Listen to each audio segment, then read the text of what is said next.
dalam setiap doa yang kita naikkan, ingat, doa kita bisa menjadi doa konflik. Doa konflik artinya apa? Kita berdoa, ada pihak lain juga berdoa. Kita dalam nama Yesus, mereka juga dalam nama Yesus. Kita berseru pada Bapa Surgawi dalam nama Yesus, mereka juga lakukan hal yang sama. Di sini pakai bahasa roh, di sana juga sama. Terus bagaimana kalau ini terjadi, saudaraku? Shalom, Bapak Ibu saudari terkasih sidang jemaat yang diberkati Tuhan. Saudaraku, di dalam Suara Gembala kali ini, saya ingin membahas tentang doa konflik. Nah, ini menarik, saudaraku. Apakah itu doa konflik? Begini contohnya. Taruh kata ini sekarang kan baru musim Piala Dunia ya, dan lucu-lucu saudaraku, saya terima video klip yang mana ada sekelompok orang-orang Kristen di Papua sana yang berdoa untuk tim oranye, supaya tim oranye disertai Tuhan. Tim oranye itu Belanda, saudaraku. Rupanya mereka ngefans banget gitu sama tim oranye ini. Jadi siapapun yang lawan tim oranye, ya didoakan supaya mereka kalah, begitu ya. Dan tim oranyenya pokoknya diurapi Tuhan, diberkati Tuhan.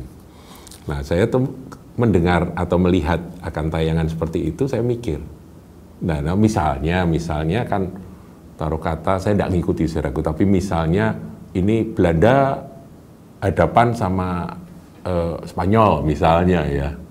Nah di Spanyol ini juga ada penggemar, juga orang Kristen, juga pendoa-pendoa, saudaraku. Mereka juga sembahyang, Tuhan, kiranya ini tim Matador ini Tuhan urapi supaya mereka bisa menerobos dan mencetak gol sebanyak mungkin. Oh, tim orangnya dikalahkan dalam nama Yesus lah. Itu kalau sudah begitu terus gimana, saudaraku? Saya membayangkan Tuhan yang di sorga itu ngelihat ini anak-anaknya nih ya.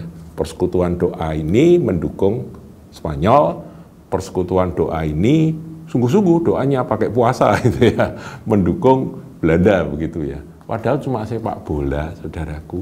Itu loh, bola kulit bundar satu dikeroyok sama 22 orang. Ya kan konyol sekali kan. Tapi itu terjadi. Dan bukan hanya di dalam musim Piala Dunia ini saja. Saudaraku, dalam setiap doa yang kita naikkan, ingat, doa kita bisa menjadi doa konflik. Doa konflik artinya apa?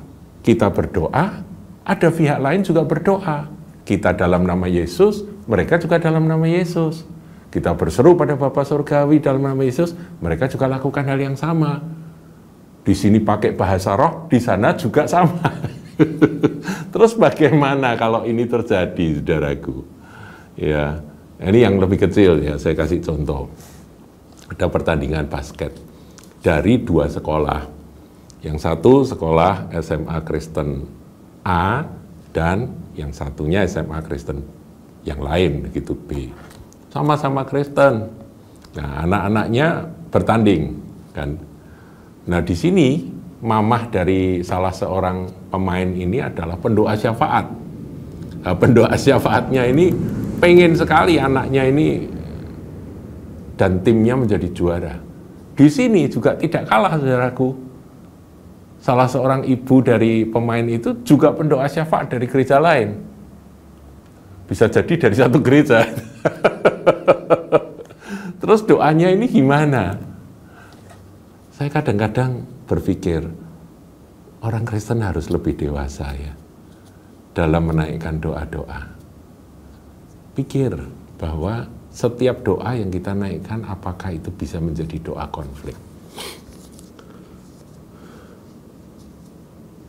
Satu kali, saudaraku, ada seorang Kristen punya usaha pabrik kerupuk, ya kerupuk tradisional. Pabrik kerupuk itu kan harus menjemur kerupuknya. Kalau nggak dijemur kan rusak, saudaraku ya, nanti nggak kering, nanti kalau terlalu lama bisa berjamur. Jadi kalau begitu sudah dikukus itu dipotong-potong, kemudian harus dijemur, dan makin cepat kering makin bagus kualitas dari produknya. Nah, dia berdoa sungguh-sungguh, Tuhan biar hari ini meskipun bulan Desember tidak hujan Tuhan, supaya ada panas yang terik sehingga kerupukku ini kering begitu. Sementara di sebelah sana ada juga orang Kristen yang sembahyang sungguh-sungguh. Karena apa? Karena dia punya kebun, kebunnya butuh air. Tuhan biar hujan turun, biar hujan turun, supaya tanaman-tanaman sayuranku ini bisa mendapatkan air yang cukup.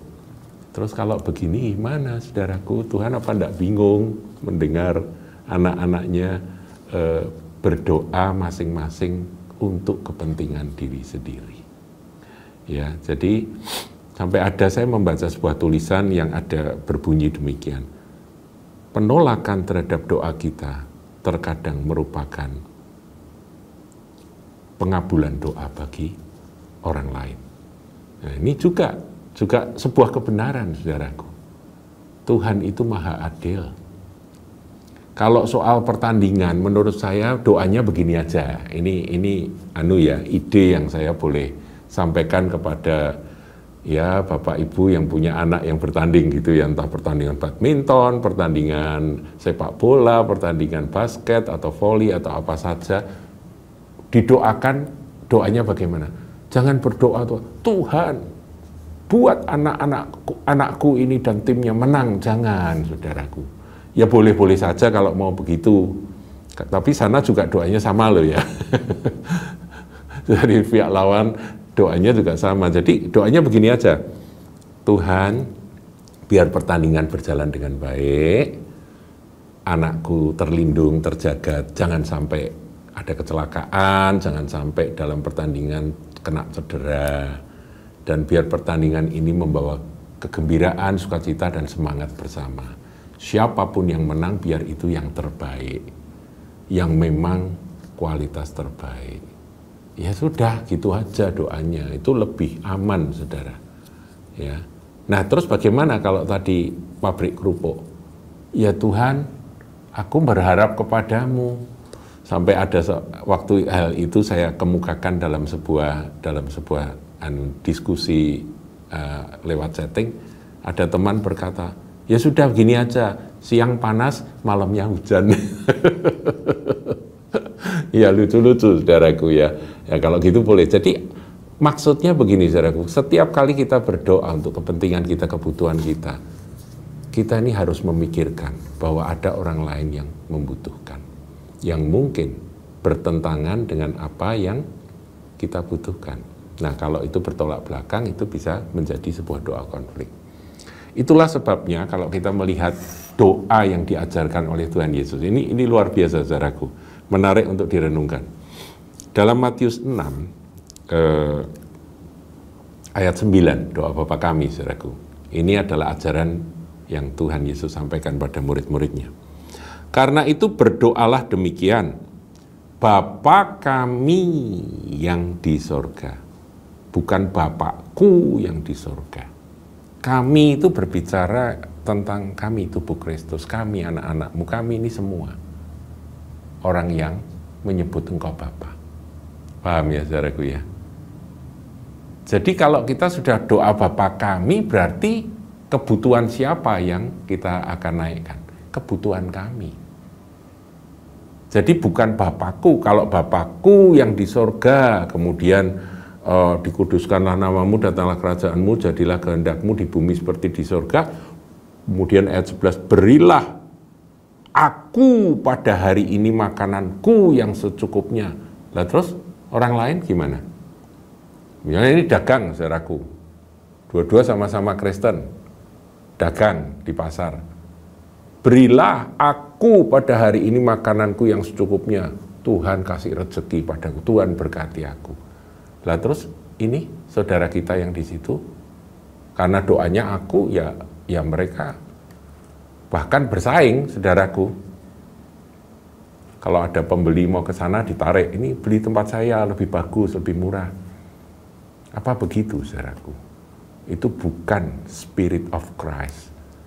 Roh dari Tuhan Yesus adalah roh yang mana kita peduli pada kebutuhan orang lain. Aku diberkati, orang lain juga diberkati. Kenapa tidak? Bukankah berkat dari Tuhan tidak kurang-kurang? Berlimpah, Tuhan bisa memberkati, aku memberkati dia. Sesuai dengan kualitas yang aku jual, sesuai dengan pelayanan yang aku berikan, sesuai dengan usaha yang maksimal yang aku buat. Tuhan akan memberkati. Jadi kita tetap mendoakan, karena itu dikatakan berilah kami. Aku, mereka juga makan, mereka juga diberkati.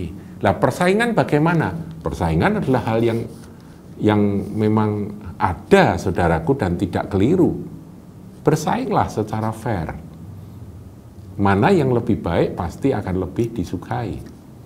Di atas itu memang ada berkat Tuhan, ya. Kalau kita tidak bisa ngomong, itu tidak terdeteksi faktornya apa kok dia bisa lebih diberkati daripada yang lain. Itu faktor X, faktor berkat Tuhan. Tapi di atas itu semua kita dalam berdoa, kita harus Bapa kami. Artinya apa? Jangan egois, saudaraku. Sebab setiap doa bisa berpotensi doa konflik. Kita berdoa untuk keuntunganku, bisa itu merupakan kerugian yang lain. Tetapi kalau kita punya hati yang benar, ketika aku tidak untung atau aku belum berhasil, itu barangkali keberhasilan memang bagiannya saudaraku yang lain. Dengan demikian kita menjadi orang Kristen yang berbahagia, kita legowo, dan kita tetap bersukacita ketika katakan bisnis hari ini tidak terlalu baik. Mungkin aku tidak terlalu baik, tapi bagi orang lain baik. Tidak usah iri, saudaraku, Tuhan kita adil, dan kalau kita mengucap syukur senantiasa, ada waktunya engkau akan diberkati. Nggak perlu doa ngotot dengan aku, tapi marilah kita mendoakan semua. Bapa kami yang di sorga. Tuhan Yesus memberkati.